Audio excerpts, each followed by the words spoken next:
주께서 지난주에 주님은 말씀하십니다. 나는 내 제자들에게 또 솔직하게 가르쳤고 내가 나쁜 것을 전했다면 그 나쁜 것에 대하여 너희들이 증언해보라 이렇게 말씀하셨죠. 그러나 좋게 내가 전했다면 너희들이 어찌하여 나에게 자국을 남기느냐, 어찌하여 나를 치느냐 말씀하셨죠. 그들의 교리, 그들의 소리, 그래서 그 자국을 남기려 했지만 주께서는 결코 그 소리를 먹지 않으셨죠. 오늘 우리는 어떤 소리를 내 삶 속에서 먹어야 하는지 다시 한번 생각하는 귀한 시간 되시기를 바랍니다. 24절, 안나스가 예수를 결박한 그대로 대제사장 가야바에게 보내니라. 그리스도를 결박해서 안나스에게 갔다가 이제 현 대제사장인 가야바에게 주님을 보냈습니다. 안나스는 우리가 먼저 말씀했던 것처럼 여호와는 자비롭다 라는 의미를 가지고 있고, 이 안나스에 의하여 결박된 채 주님은 또 가야바에게 넘겨지게 됩니다. 무엇으로 결박했단 말인가? 포승줄로 묶었단 말인가? 무엇인가 묶이고 무엇인가 졸라매고 어떤 것에 우리는 결박당하여 살고 있죠. 인간들 속에, 사람들 속에는 소속감의 욕구가 있어요. 소속. 그리고 어디에 소속되어 있느냐, 어느 소속이냐, 우린 중요하죠. 왜 사람들은 소속의 욕구를 가지고 있을까? 어딘가에 묶이기를 원하는 거예요. 인간이 묶이지 않으면 어떻게 되는가? 야생이 되죠. 야생. 들에서 살게 됩니다. 광야에서 살게 돼요. 이스라엘 백성들을 광야에 놓으신 이유는 뭘까? 그들을 묶어놓기 위함이었거든요. 그럼 우리 신앙생활 하는 것 자체가 뭘까? 묶이는 겁니다. 근데 묶이는 게 싫다 이렇게 말하는 사람들은 신앙생활을 할 수가 없는 거죠. 어느 단체에도 어느 조직에도 들어갈 수가 없어요. 소속감의 욕구가 채워지지 않습니다. 오늘 주님은 어디에 소속되어져 계시는 분이며 어디에 그들은 주님을 묶기를 원하고 있을까? 고린도전서 7장 39절에 보면 아내는 그 남편이 살 동안에 매여 있다가 남편이 죽으면 자유하여 자기 뜻대로 시집갈 것이나 주 안에서만 할 것이니라 그랬어요. 그럼 과부들은 꼭 주님 안에서만 재혼을 해야 된다 이런 의미인가? 이게 그 의미가 아닌 것이죠. 남편이 살 동안, 남편이 사는 기한에는 법에 묶이게 된다는 거예요. 그럼 어떤 법에 묶이는가? 안나스가 지금 그리스도 예수를 묶은 것은 자신이 가지고 있는 자신의 법을 가진 남편이라는 것을, 내가 법을 가지고 있는 너의 남편이라는 것을 주님에게 지금 말씀하고 있는 거예요. 너는 내 법에 묶여야 되는 자다. 그런데 네가 가지고 있는 그 법으로 제자들을 가르치고 많은 사람들을 선동한다는 것은 옳지 않은 일이라고 지금 주님께 말씀해 주고 있는 것이죠. 주님은 사마리아 여인에게 이렇게 말씀하신 적 있죠. 사마리아 여인은 주님에게, 주님, 나는 내게 5 남편이 있었는데 지금은 그 남편이 하나도 없나이다. 네 말이 옳다 이렇게 말씀하셨어요. 네 말이 맞다. 지금 너의 5 남편은 없다. 내가 너의 6째 남편이다 이렇게 말씀하셨거든요. 남편은 뭘 주는 자냐? 법을 주는 자고 물을 주는 자입니다. 사마리아 여인은 내게 영원히 목마르지 아니하는 그 생수를 내게 달라고. 오늘 이 안나스는 5 남편이었어요. 숫자적, 아라비아 숫자적, 수학적인 숫자가 아니죠.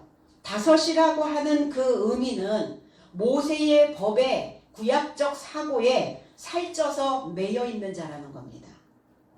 살쪄 있어요. 강해 있어요. 무엇인가 무장하고 있다는 거예요.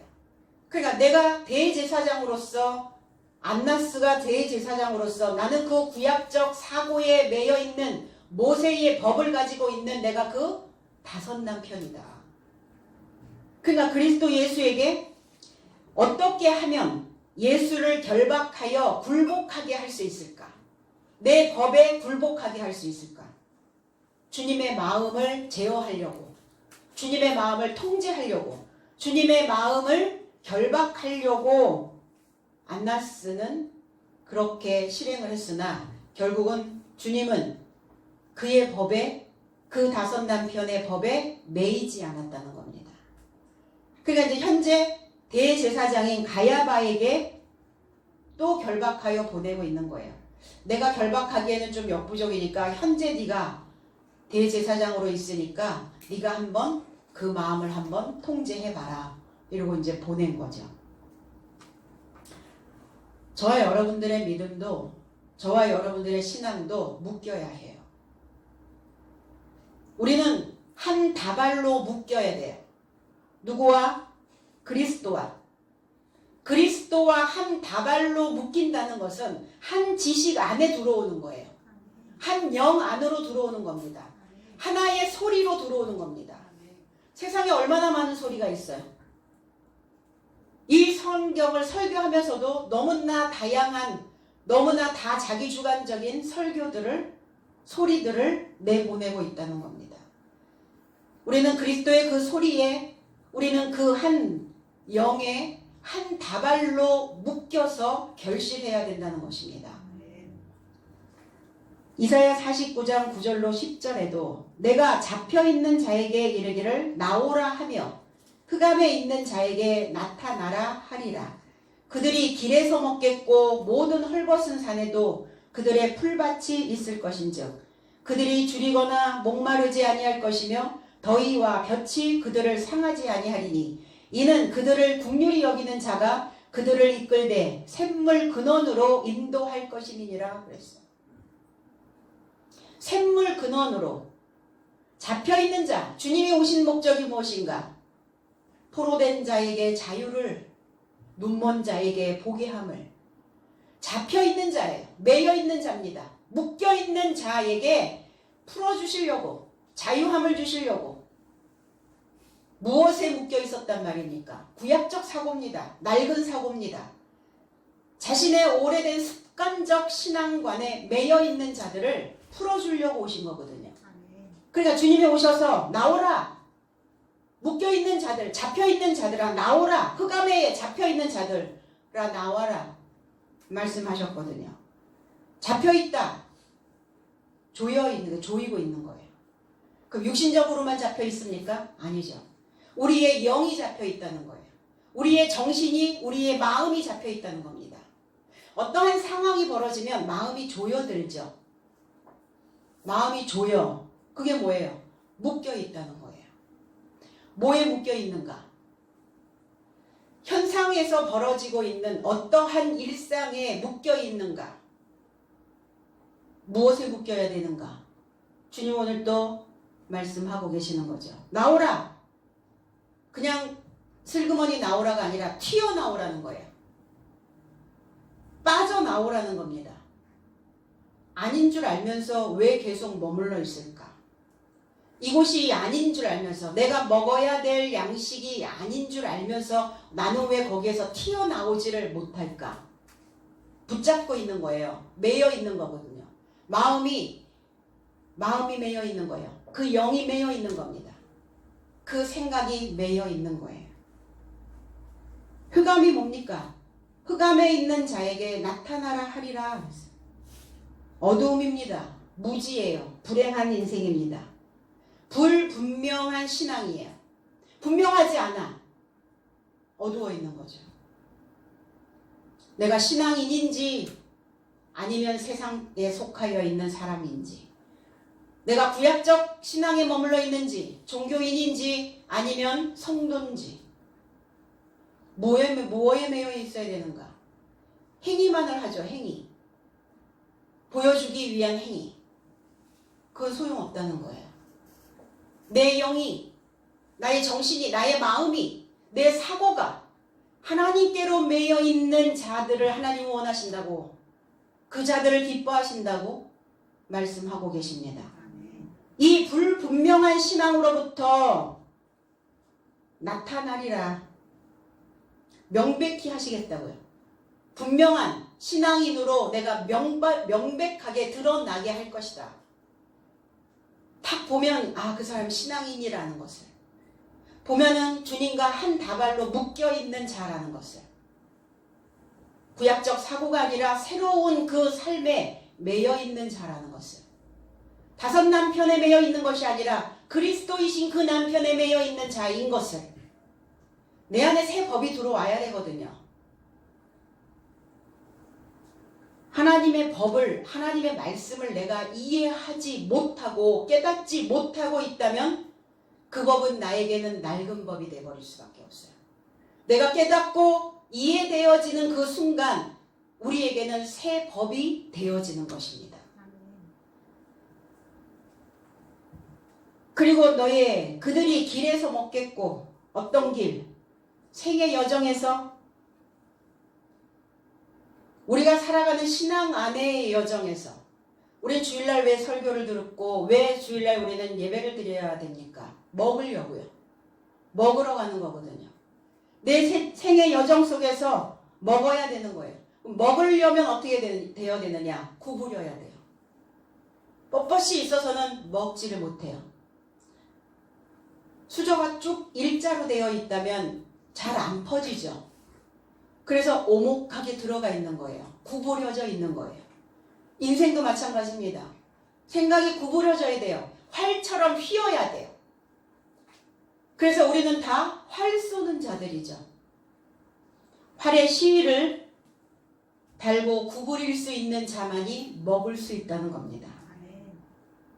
먹는다는 것은 돌본다는 거예요. 나 자신을 돌본다는 겁니다. 먹는다는 것은 하나님과 내가 사귐이 있다는 겁니다. 우리는 친한 사람과 먹죠. 친한 사람, 사귀고 싶은 사람과 함께 먹습니다. 주님과 사귐이 있고자 한다면 주님의 그 소리를 먹어야 된다는 거예요.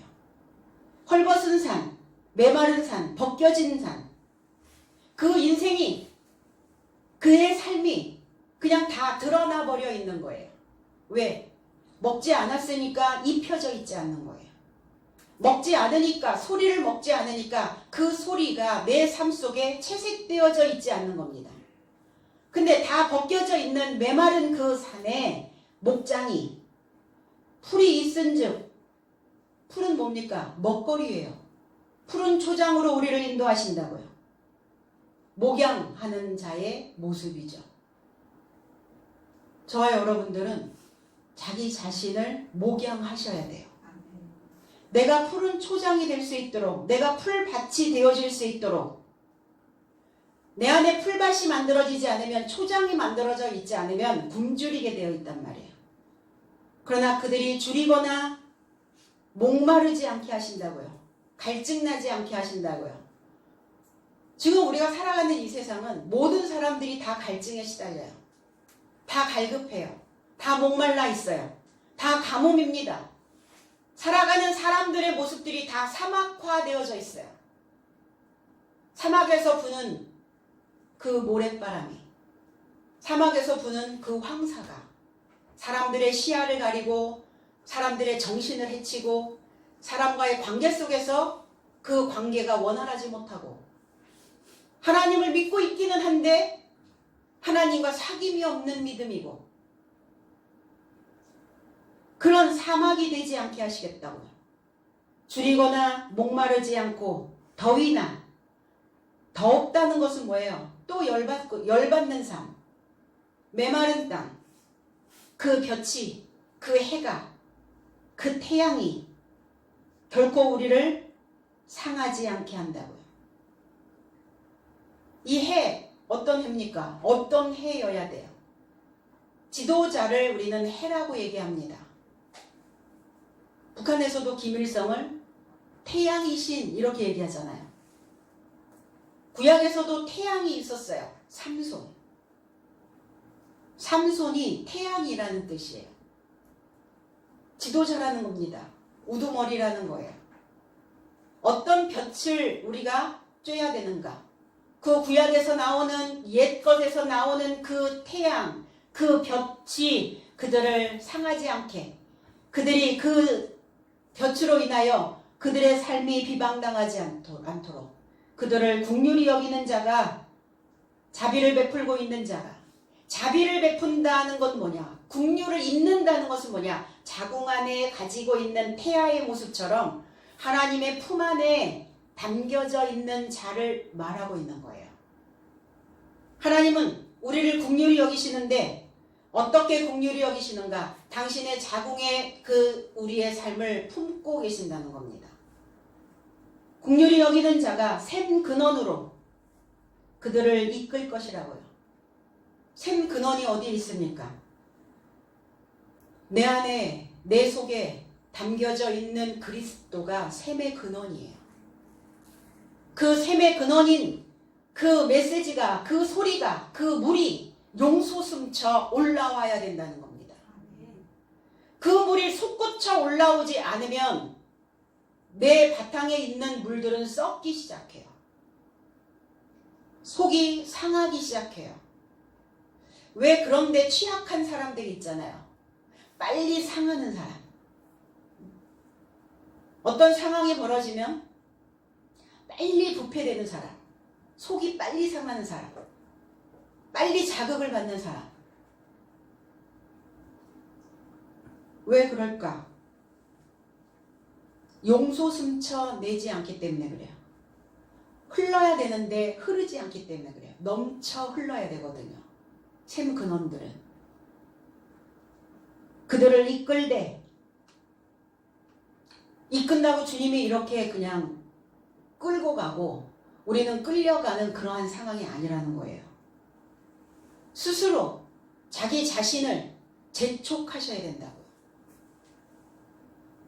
내가 어느 상태에 지금 머물러 있는지를 깨닫고 또 보아서 나 자신을 깨달을 수 있도록, 자신을 재촉할 수 있도록, 그래서 우리를 인도하신다고요. 흐르는 거예요. 어느 지점에 이르게 하신다는 겁니다.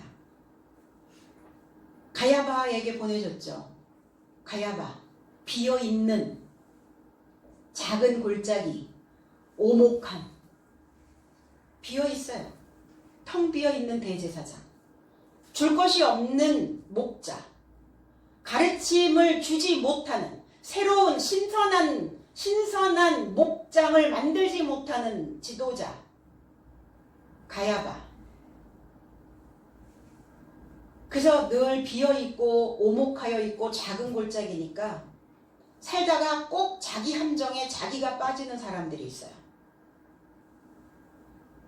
자기 골짜기에 스스로 빠진다고요. 이 생각이 평평하지 못하면 그 솟아오르는 샘의 근원으로 그 물이 채워지지 않으면 그냥 웅덩이가 돼버려요. 그러니까 항상 거기에 빠지는 거야. 퐁당 빠지는 거예요.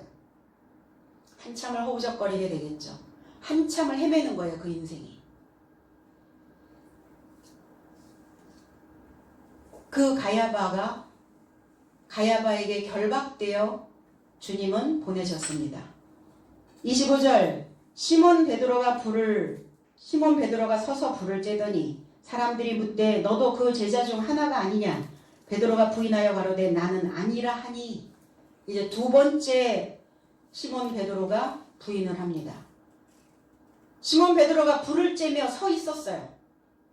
저의 삶이 그에게 말하되 너도 그의 제자의 삶에서 나온 자가 아니냐. 저가 부인하며 말하되 나는 또 아니다. 오쿠 에이미. 반복되는 두 번째, 뭔가 반복하고 있어요. 반복되는 대응 방식. 불행한 삶을 사는 사람들, 힘든 삶을 계속 반복해서 사는 사람들, 똑같은 패턴으로 계속 반복하는 사람, 우리에게 사람들이 겪는 어떤 역경이나 고난이나 고통의 문제가 아니라는 거예요. 인생은 다 역경을 맞이하고 고통이 오고 고난이 옵니다. 고통이 오고 고난이 오고 역경이 올 때 그것에 대응하는 방식의 문제라는 거예요. 내가 어떻게 이것을 대처하고 이걸 어떻게 대응할 것이냐.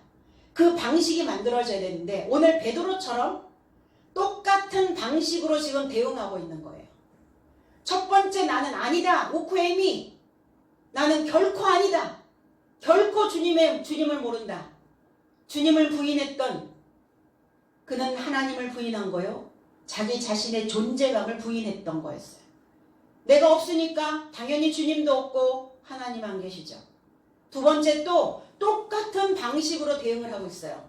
우리가 한 번 경험했다면 내가 어떠한 삶을, 어떠한 문제를, 어떤 역경을 맞이했을 때 그것을 내가 경험했다면 똑같은 방식으로 대응해서는 안 되거든요. 근데 반복. 사람들은 참 그렇게 반복하는 걸 좋아해요. 반복하고 또 반복하고. 그것에 그냥 뿌리를 확 뽑아버릴 수는 없을까? 아, 내가 지금 사는 거에 대응하는 방식에 문제가 있구나라고 인지하셔야죠.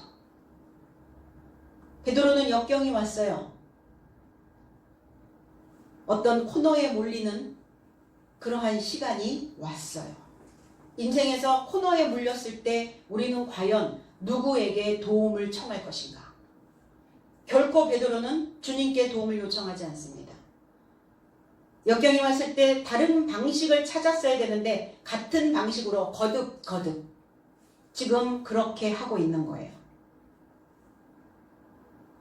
삶을 소진시키는 우리의 인생의 여정에서 소진시키고 그리고 그 믿음으로부터 분리되는 믿음으로부터 분리되어지면 인생은 재난이에요.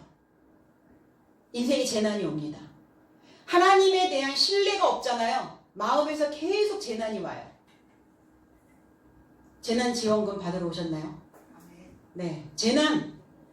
재난을 해결하려면 뭐가 있어야 되는가?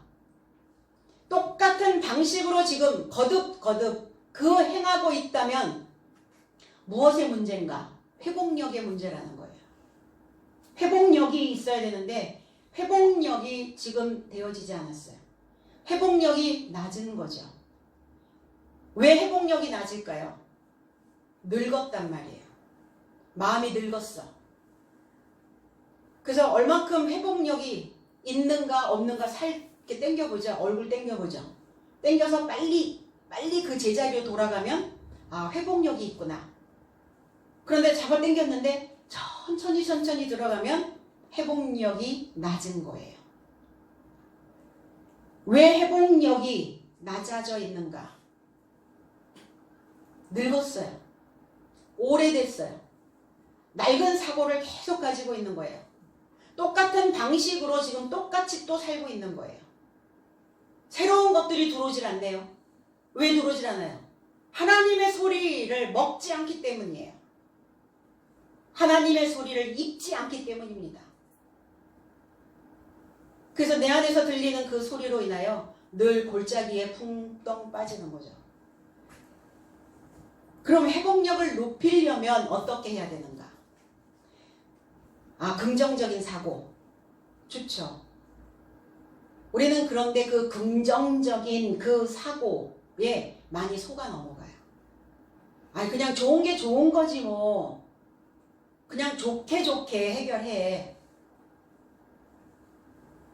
여기에 함정이 있다는 겁니다. 우리는 긍정적 사고가 아니라 유연하고 정확한 사고가 있어야 돼요. 유연하되 흐르되 거기에는 분명한 정확한 그 생각이 우선이라는 거예요. 지나친 긍정과 낙관은 그 문제의 본질을 정확하게 판단하기가 어려워요. 그래왔죠. 우리는 신앙 안에서. 사람이니까 그럴 수 있지. 목자가. 교회가 뭐 그럴 수도 있는 것이지. 그게 긍정이 아니라는 거예요. 그게 낙관이 아니라는 겁니다. 긍정은, 낙관은 무조건 예스가 아니라는 거예요. 진정한 긍정은 비판적 사고가 필요합니다. 그런데 우리는 성경에서 비판하지 말라 그러니까 비판하지 말아야 된다고 생각하죠. 이 비판이라는 것은 어떠한 사람을 잘못된 부분들을 계속 지적해서 그 사람에게 상처기를 내는 것을 우리는 비판이라고 하지 않습니다. 비판적 사고라는 것은 잘못된 부분들을 걷어내는 거예요. 관행으로 내려오고 있는 것들을 벗겨내는 겁니다. 그래서 더 좋은 것이 그 자리를 메꿀 수 있도록 하는 것을 우리는 비판적 사고라고 이야기를 해요. 그러면 스스로 나는 얼만큼 회복력이 있으며 나는 나 자신에 대한 얼만큼 비판적 사고를 가지고 있는가. 이래도 괜찮고 저래도 괜찮고 어째도 괜찮고 그래야 돼서는 안 되는 거죠. 베드로는 회복력을 잃어버렸어요. 탄력성이 없어요. 신앙의 탄력성이. 믿음의 탄력성이 없습니다. 늘어져 있는 거예요. 주님을 첫 번째 부인했을 때 생각했어야죠. 내가 지금 어떤 방식으로 살고 있는지 스스로 내 자신을 탐색했어야 된다는 겁니다. 나는 아니다. 나는 결코 아니다. 결코 절대 부정이거든요. 이 우쿠라는 단어가. 절대. 그럴 수 있어요. 그럴 수 있죠. 사람이니까. 어제의 아군이 오늘의 적이 되어 돌아오는 거예요. 어제 함께 전쟁터를 누볐던 그가 내 가슴에 활을 쏘는 거예요. 주님은, 신앙은 누군가 내 삶에 비수 같은 그 칼을 꽂아도 내 삶에서 너는 아니야 라고 내게 등을 돌리고 간다 할지라도 내가 내 스스로 이것이 정확하고 명확한 지식이라면 그 지식을 담아 놓을 수 있어야 된다는 겁니다. 근데 누구의 비판에 누구의 비난에 우리는 금방 마음이 화르륵 그냥 무너져 버리죠. 제대로 묶으시기 바랍니다. 제대로 매듭 지셔야 돼요. 매듭을 제대로 안 지어 놓으면 금방 확 풀어져 버려요. 그래서 매고 또 매고 등산을 하는 산행을 하는 사람 그 생명줄 어떻게 매요? 매고 또 매고 한 번 이렇게 맵니까? 그렇지 않죠. 절대로 그 매듭이 풀어지지 않도록 그렇게 엮어서 매는 것처럼 하나님의 말씀에 우리의 마음들을 우리의 정신을 우리의 영을 확 조여 매셔야 돼요. 그래야 회복력이 만들어진다는 겁니다. 오늘 베드로의 상태가 베드로의 상황이 우리에게 주어졌다면 과연 우리는 어떨까? 우리는 믿음이 얼마나 탄탄한가? 믿음이라고 하는 것은 믿음이라는 것은 어떤 확신이죠. 내가 살아가는 어떤 방식의 확신, 내가 믿는 존재에 대한 확신. 그래서 믿음이라는 것은 그냥 신앙 안에만 있는 것이 아니라 삶을 바라보는 렌즈와 같아요. 믿음의 렌즈로 사람들은 각자 바라보게 됩니다. 그래서 살면서 겪는 어떤 사건들을 해석하는 방법에 따라서 그 렌즈의 색깔이 달라질 수 있다는 거예요. 내게 주어져 있는 삶, 내게 주어져 있는 어떤 삶의 사건들, 이 사건들을 어떠한 시각으로 관점으로 보느냐에 따라서 그 믿음의 렌즈 색깔이 달라질 수 있다는 거예요.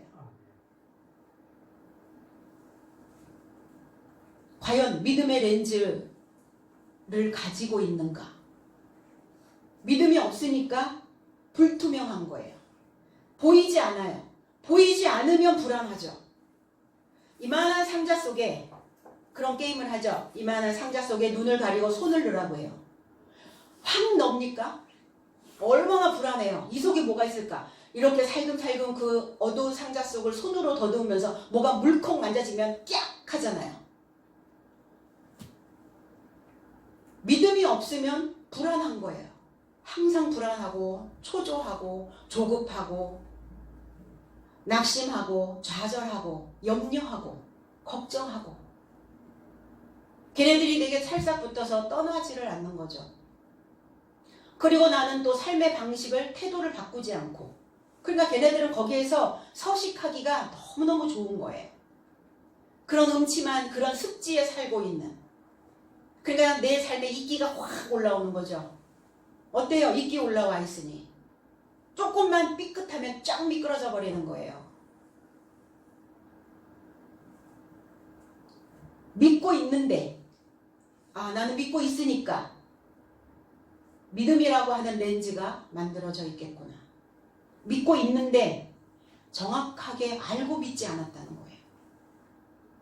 정확하게 알고 믿어야 그 믿음의 렌즈로 내 삶도 바라보고 내가 살아가는 세상도 바라보고 내 주변에 있는 사람도 바라보고 볼 수 있거든요. 베드로는 오늘 불을 쬐고 있습니다. 숯불도 쬐고 불도 쬐고. 우리는 불이에요. 인생 안에 다 불이 있어요. 그 불은 에너지입니다. 그리고 자원이에요. 근데 그 에너지를 태우지 않으면, 그 에너지를 꺼내서 쓰지 않으면, 불을 붙이지 않으면 항상 냉골이죠. 냉랭해진다는 거예요. 근데 지금 오늘 베드로는 어떤 불을 쬐고 있을까?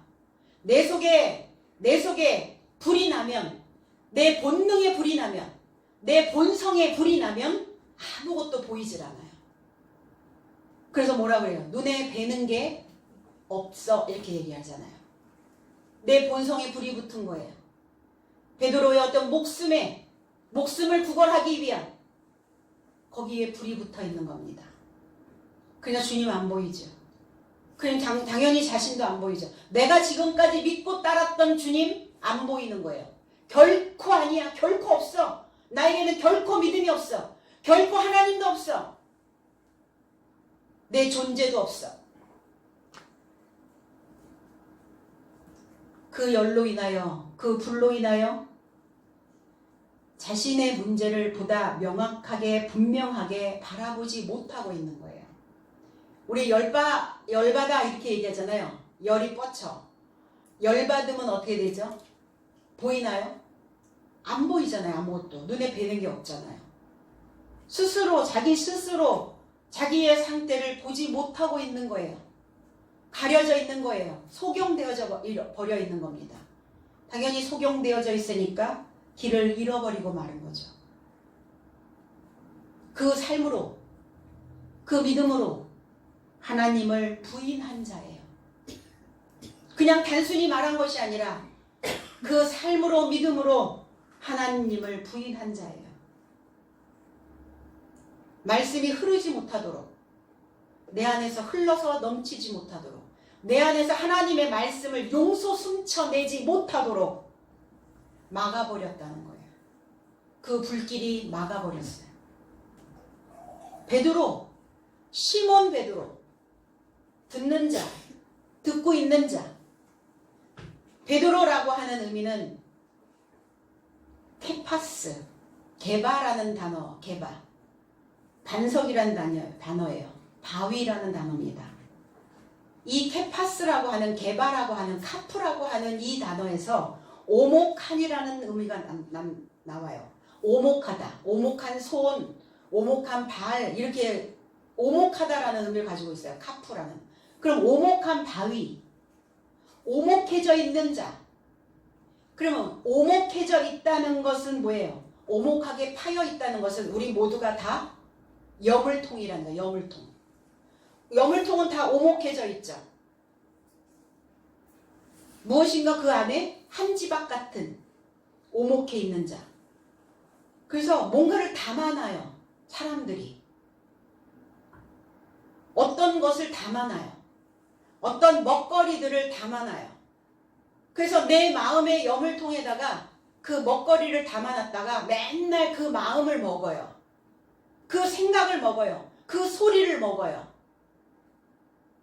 오늘 베드로가 여물통인데 거기에 담겨져 있는 소리가 무엇이었겠어요? 부정이에요. 난 결코 아니야. 절대 아니야. 하나님 없어. 믿음이 없어요. 그걸 먹고 있는 겁니다. 그의 영을 통해, 믿음을 배반한 베드로의 영을 통해 어떤 먹거리가 담겨져 있는가? 사람이 먹어야 될 것이 뭡니까? 사람이 먹어야 되는 그 물이 뭡니까? 먹어야 되는 소리가 무엇입니까? 법입니다. 법. 하나님의 법, 하나님의 물, 하나님의 양식. 자기 법이겠죠. 자기 유리할 대로, 자기 편리할 대로, 요리조리, 자기가 먹고 싶은 것만. 육체를 길들일 수 있는, 짐승의 생각을 길들일 수 있는 하나님의 법이 담겨 있어야 하는데 베드로는 담아두지 못했어요. 왜? 사람은 그렇죠. 내가 생각을 해서 내 생각 속에서 하기 싫은 거, 하기 싫으면 담아두지 않죠. 그런데 하기 싫어도 해야 하는 일을 담아놓는 일은, 내가 하기 싫으면 안 담아. 이거는 누구나 다 할 수 있는 일이고, 짐승도 하는 일이고, 자기가 좋아하는 것만 해요. 좋아하는 주인에게만. 그런데 내가 하기 싫어도 해야 하는 일이 있잖아요. 하기 싫어도 해야 하는 일을 나의 그 오목한 영을 통해 담아놓는다는 것은 능력이고 힘입니다. 공부를 하는 학생들도 그렇죠. 이거 하기 싫어. 이러면 어때요? 못 담아요. 아, 이거 내가 하기 싫어도 해야 되는 일이구나 라고 담는 자는 힘이 생긴 거예요. 그래서 그 힘이 머리에서 마음으로 내려올 수 있도록 흘러야 된다고요. 유연한 사고, 유연하고 정확한 그 사고가 흘러야 된다고요. 그래서 그 사고가 흐르지 않으면 믿음을 배반하는 불신자가 되어줄 수밖에 없습니다. 베드로는 남의 얘기가 아니죠. 저와 여러분들 속에 베드로라는 거예요. 예. 베드로가 주님을 부인하는, 부정하는, 그리고 자기의 존재감을 지금 이해하지 못하고 자기 스스로의 믿음을 갖지 못하는, 자기 자신까지도 부정해버리고 마는 믿음의 정체성에 대한 혼란이 온 겁니다. 26절, 대제사장 중에 대사장의 중 하나는 베드로에게 길을 베어버리는 사람의 일가라. 가로되 내가 그 사람과 함께 동산에 있던 것을 내가 보지 아니하였느냐. 명확하게 콕 찝습니다. 베드로가 나는 결코 아니야. 나는 결코 예수를 몰라. 나는 그분에게, 그 사람에게 배운 적도 없어. 이렇게 나 존재감에 대한 것도 하나님에 대해서 다 지금 부정으로 부인하고 있을 그때에 대제사장의 일가, 친척 그 중에 하나가 말하고 있는 거예요. 베드로에게 귀를 베어버린 자의 친척인 대제사장의 종의 하나가 말하되 그와 함께 동산에 있던 너를 내가 보지 아니하였느냐? 너도 봤잖아. 나 그 동산에 함께 있었던 것을 나도 봤고 너도 나를 알걸? 이렇게 얘기하는 거예요. 말고의 오른쪽 귀를 베어버린 베드로였어요. 옳은 소리를 자신의 함지박에, 자기의 그 그릇에 담아서 먹지 못하고 있는 거예요. 옳은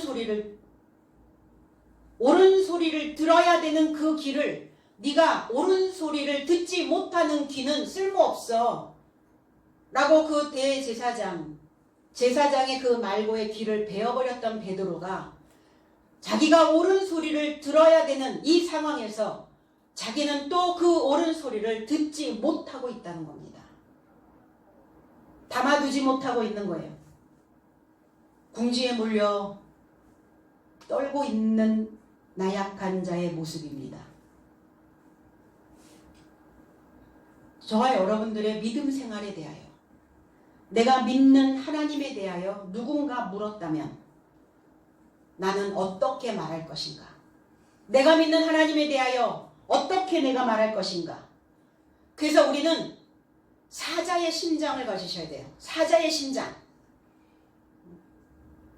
확신 있게 분명히 말해줄 수 있어야 된다는 겁니다.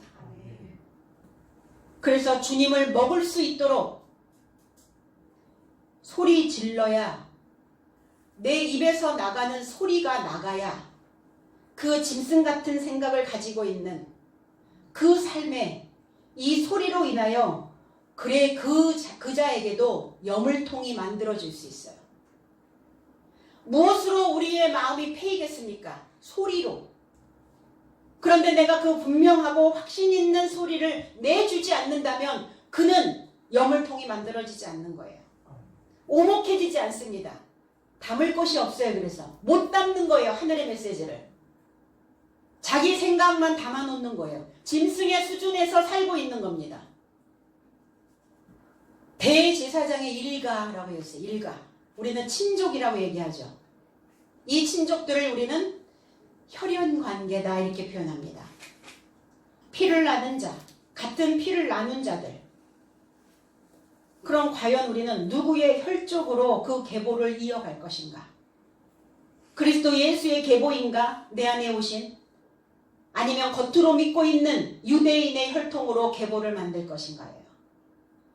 육적인 계보, 영적인 계보가 다르다는 겁니다. 표면적으로 믿고 있었던, 우리는 교회 들어가면 뭐라고 얘기해요? 다 우리 혈족이라고 얘기하죠. 친족이라고 얘기합니다. 일가라고 얘기해요. 아유 형제님, 자매님 이렇게 얘기하잖아요.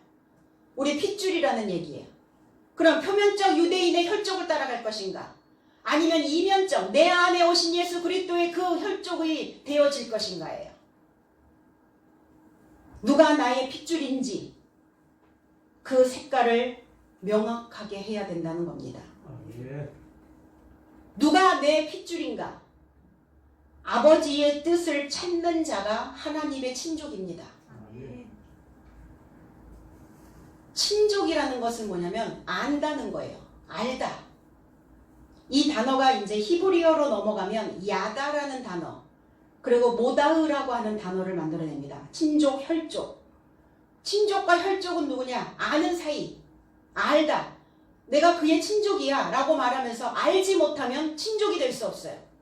하나님과 나는 친족이야, 혈족이야, 같은 혈통이야 이렇게 말하면서 하나님에 대하여 아는 것을 말하지 못한다면 하나님과 혈족이 될 수 없는 거죠. 그리스도 예수와 내가 친족이야 그러면서 그리스도 예수에 대하여 아는 것이 없으면 나는 그리스도 예수의 친족이 될 수 없다는 겁니다. 아는 거예요. 룻기서 2장 1절에 나오미의 남편 엘리멜렉의 친족 중 아는 자로 유력한 자가 있으니 이름은 보아스더라 그랬어요. 나오미의 남편 엘리멜렉의 친족.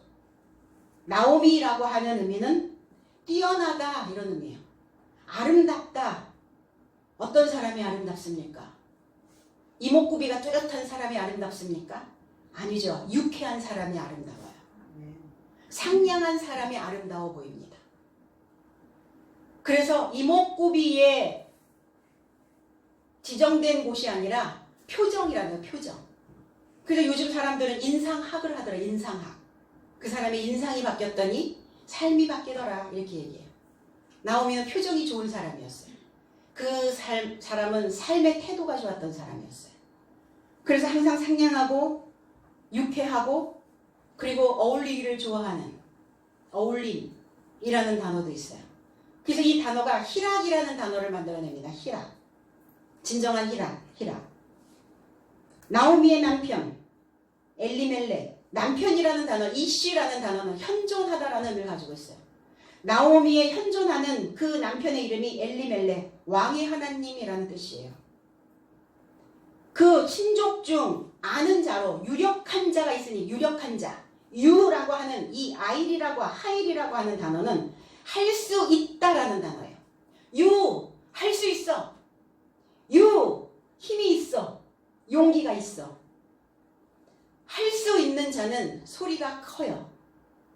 할 수 있습니다. 자신 있어요. 소리가 커요. 자신 없는 사람은 소리를 내지 못해요. 소리를 못 내요. 그러니까 맨날 그 소리에 당해요. 사자의 심장으로 소리를 왕 내야 되는데, 큰 소리를 쳐야 되는데, 큰 소리를 내야 되는데 큰 소리를 못 내놓는다고요. 왜요? 내가 믿는 하나님을 알지 못하니까. 알지 못하니까, 하나님과 혈족이 되어져 있지 못하니까 말하지 못하는 거예요. 력한, 유력한. 이 력한이라고 하는 이 기보르라고 하는 단어는 빼어난 자라는 뜻이에요. 빼어난 자. 할 수 있고 용기가 있는 빼어난 자. 큰 소리를 내는 강력한 자.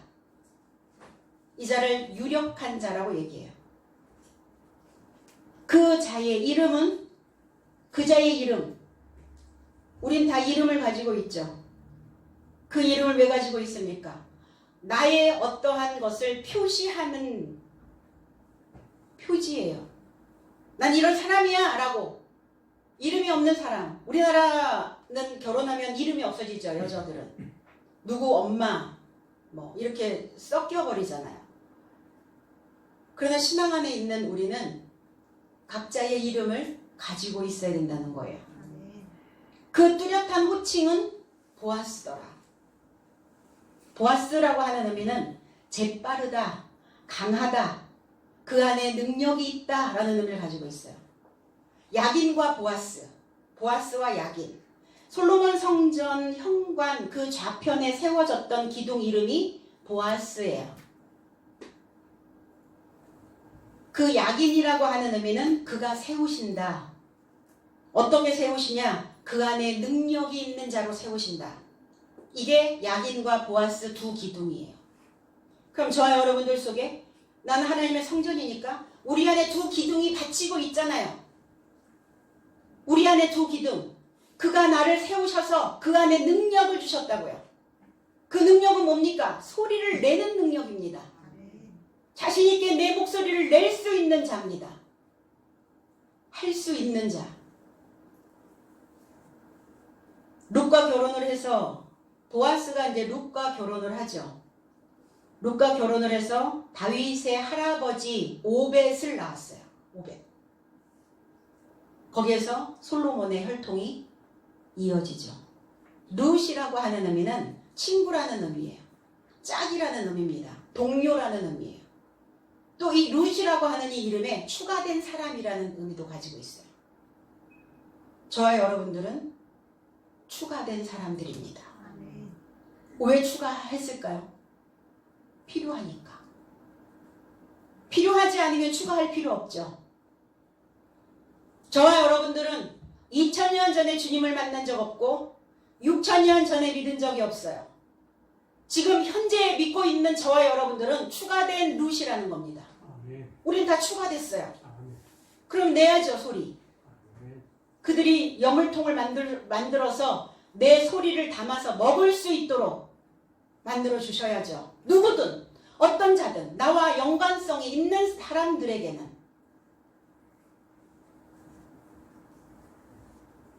주님이 있었던 동산이 어디였어요? 겟세마네 동산이었습니다. 기름틀, 기름을 짜는 곳, 겟세마네 동산에 있던 너를 내가 보지 아니하였느냐? 알고 물어보는 거죠. 내가 너 거기서 봤거든? 그런데 베드로는 또 모른 척하고 있는 거예요. 왜 주님이 요한과 베드로를 겟세마네 동산에 함께 그 제자들과 함께 거기에 있었을까? 주님이 안나스에게 가야바에게 끌려가시기 전에 왜 주님은 겟세마네 동산에 있으셨을까? 기름 짜내라고요. 그러면 그들이 짜내야 되는, 베드로가 짜내야 되는 기름은 어떤 기름이었어요? 쩔은 기름, 묵은 기름, 오래된 기름. 그 쩔어서 네 몸에 쩔어 붙어있는 그 오래된 그 기름들 다 짜내라고 겟세마네 동산에 있으셨었거든요. 그 쩔은 기름을 못 짜낸 거예요. 그 쩔은 기름을 못 짜낸 결과예요. 그 오래된 기름을 쩔어 있는 기름을 못 짜내면 내 상태가 어떻게 되겠어요? 삶에 쩔어 붙어 있어요. 그게 쩔은 거예요. 삶에 쩔었어. 일상에 너무 쩔었어. 사람과의 관계 속에서 너무 쩔어 있어. 짜내셔야죠. 그 동산에 있었던 자가 아니냐. 베드로는 짜냈어야 되는데. 묵은 기름이 다 짜내져야, 그래야 새로운 기름이, 새로운 지식이, 새로운 지혜가, 새로운 명철함이, 새로운 소리가 내 속에 부어진다는 겁니다. 베드로는 아직 옛 신앙관을 버리지 못하고 있는 거예요. 옛 신앙. 내가 믿고 있었던 옛날 습관처럼 믿고 있었던 그 신앙.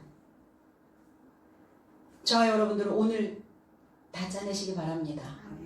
못 짜내면 섞여요. 길에서 혼합이 돼버리는 거예요.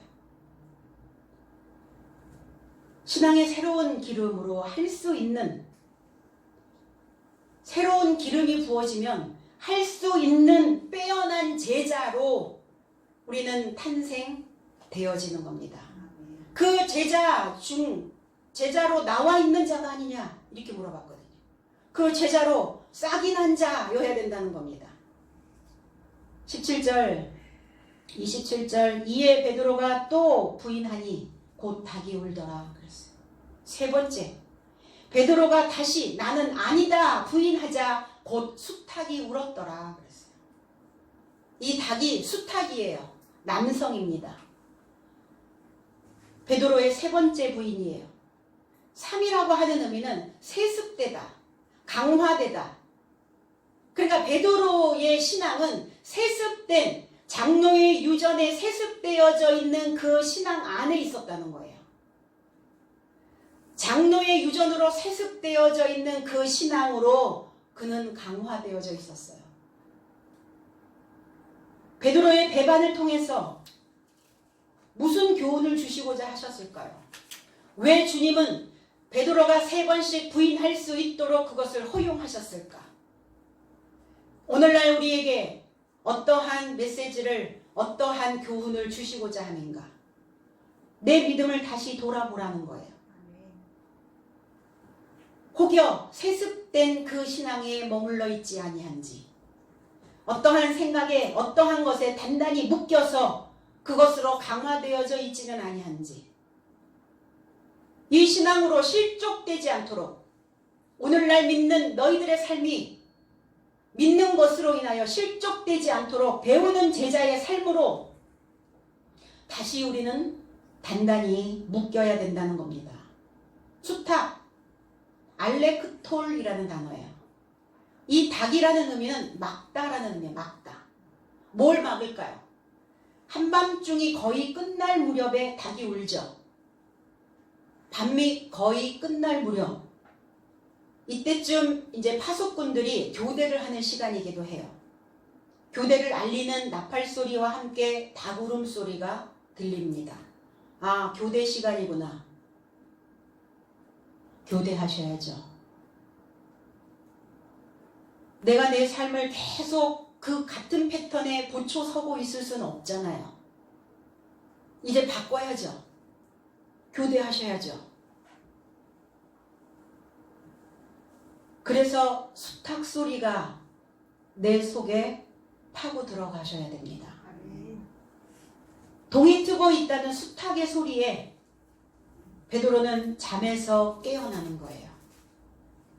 내가 어떤 잠에 취하여 있는가? 이 수탉 소리가 갑자기 어디서 들렸단 말입니까? 베드로 속에서요. 베드로 속에서 들렸던 주님의 수탉 소리, 잠을 깨우는 소리, 이제 다시 바꾸라는 소리, 깨우침을 주시는 소리라는 겁니다. 그래서 막다라는 의미를 닭은 다른 길로 가는 것을 막으시는 거예요. 지금 이탈됐거든요. 다른 길로 가고 있거든요. 그 생각이. 믿음의 길로 가야 되는데. 그래서 하나님의 소리는 선명하게 내가 가는 길을 비춰주시는 빛의 소리라는 겁니다. 그 분명한 소리를 가지고 계셔야죠. 왜 교회 다니냐? 이렇게 물어보죠. 너 정신없이 믿는 거 아니야? 배우기는 뭘 배워? 그냥 믿으면 되지. 이렇게 주님을 부인하게 하거든. 수탉의 소리로 분명하게 용기 있게 그 목소리를 내셔야 됩니다. 그 어떤 누구도, 그 어떤 자도 내 믿음에 대하여, 내 신앙에 대하여 함부로 말하지 못하도록 그가 들리는 그 소음을 막으셔야 돼요. 그리고 하나님의 수탉 소리로 들려주셔야 된다는 겁니다. 그래서 저와 여러분들이 이 세상을 다니러 온 이유, 내가 하나님을 믿는 이유, 내가 이 교회에 있는 이유, 이 이유를 나의 믿음으로 확실하게 인식시켜 줘야만 한다는 겁니다. 우리 모두 내 주변에 있는 사람들 중에 나를 그렇게 100% 호응해 주지는 않을 수도 있죠. 그냥 믿던 대로 믿어. 일반적으로 믿어. 뭘 또 배운다고 또 난리야 이러잖아요. 배우지 않으면 주님의 계보는 내게 만들어지지 않습니다. 우리 모두 내가 하나님의 친족이라는 그 믿음을 가지시고, 이 믿음은 우리에겐 자본이에요. 내 자녀들에게, 내 제자들에게, 내 주변에 있는 사람들에게 이 믿음의 자본을 나누어주는 하나님의 백성이 다 되어지시기를 주님의 이름 안에서 축복합니다. 기도드리겠습니다.